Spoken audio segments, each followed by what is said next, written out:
ആകാശവാണി.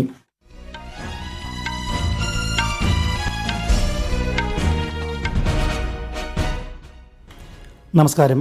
വാർത്തകൾ വായിക്കുന്നത് അനിൽകുമാർ.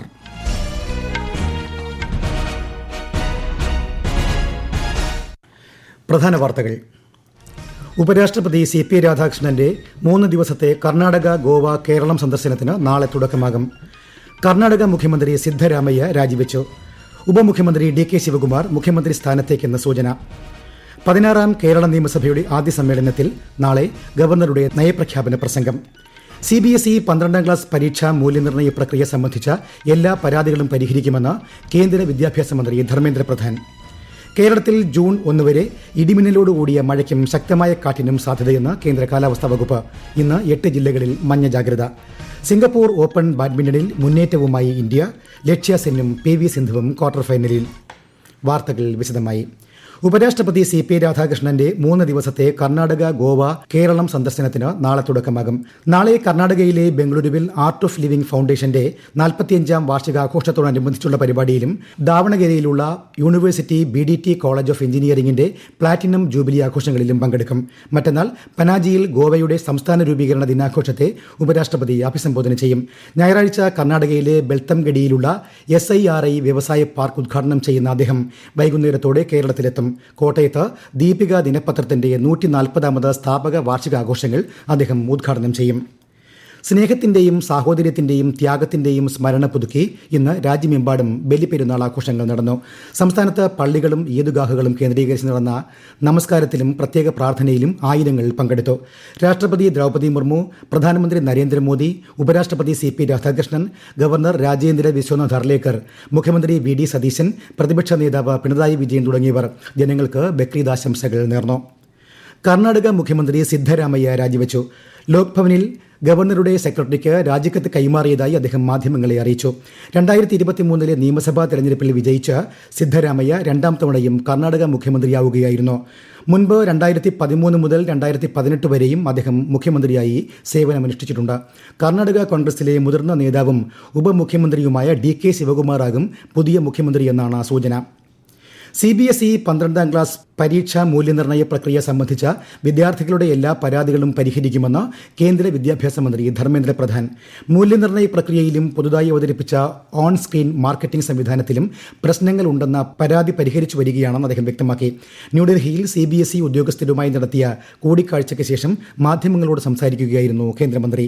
बच्चों को ट्रांसपेरेंटली अपने मार्क के बारे में जानकारी मिले, उनको ट्रांसपेरेंटली स्कैन कॉपी के माध्यम से उनकी आंसर शीट उनके हाथ में आए, ये OSM की व्यवस्था है. पहली बार देश में CBSE ने इसको प्रयोग किया. उसमें कुछ विसंगति ध्यान में आ रही, इसको मैं दायित्व लेता हूं, उसको इसे ठीक करा जाए. हम एक भी विद्यार्थी की अनआंसर्ड क्वारी को असामाजित नहीं छोड़ेंगे. 16ാം കേരള നിയമസഭയുടെ ആദ്യ സമ്മേളനത്തിൽ നാളെ ഗവർണറുടെ നയപ്രഖ്യാപന പ്രസംഗം. ജൂൺ 1 മുതൽ 3 വരെ നയപ്രഖ്യാപനത്തിന് നന്ദി രേഖപ്പെടുത്തുന്ന ഉപക്ഷേപത്തിന്മേലുള്ള ചർച്ചയും നടക്കും. ഈ മാസം 21 ആരംഭിച്ച നിയമസഭാ സമ്മേളനത്തിൽ പുതിയ അംഗങ്ങളുടെ സത്യപ്രതിജ്ഞയും സ്പീക്കർ തെരഞ്ഞെടുപ്പും പൂർത്തിയായിരുന്നു. ED ഉദ്യോഗസ്ഥരെ ആക്രമിച്ച സംഭവത്തിൽ കർശന നടപടി ഉണ്ടാകുമെന്ന് സംസ്ഥാന പോലീസ് മേധാവി റവാഡ ചന്ദ്രശേഖർ. ആഭ്യന്തരമന്ത്രി രമേശ് ചെന്നിത്തലയെ വസതിയിലെത്തി കണ്ട ശേഷം തിരുവനന്തപുരത്ത് മാധ്യമപ്രവർത്തകരോട് പ്രതികരിക്കുകയായിരുന്നു DGP.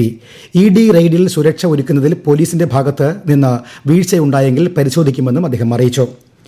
രാജ്യത്തെ അനധികൃത കുടിയേറ്റക്കാരെ തിരിച്ചയക്കുന്നതിൽ നിന്നും സർക്കാർ പിന്നോട്ടില്ലെന്ന് കേന്ദ്രമന്ത്രി അമിത്ഷാ.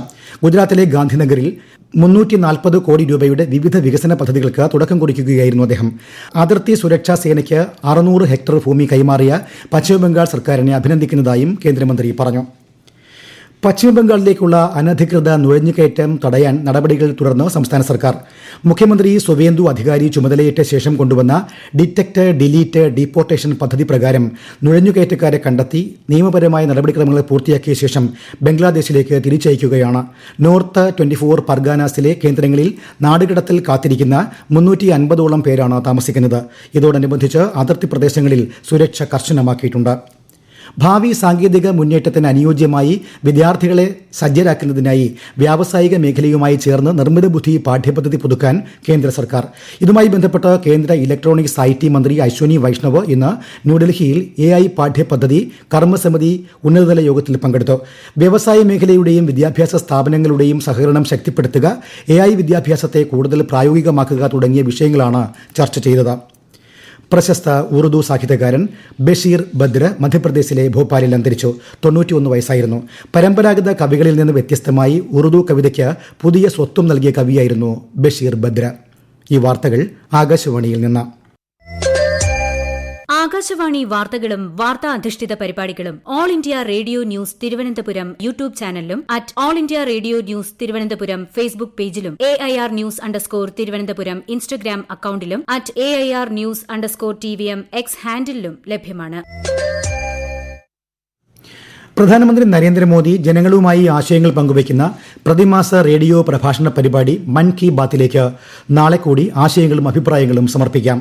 1800117800 എന്ന toll free number, Namo app, my GOV open forum എന്നിവയിലൂടെ അഭിപ്രായങ്ങൾ അറിയിക്കാവുന്നതാണ്.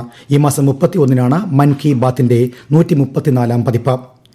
സ്ലോവേനിയൻ പ്രധാനമന്ത്രിയായി തിരഞ്ഞെടുക്കപ്പെട്ട ജാനസ് ജൻസയെ പ്രധാനമന്ത്രി നരേന്ദ്രമോദി അഭിനന്ദിച്ചു.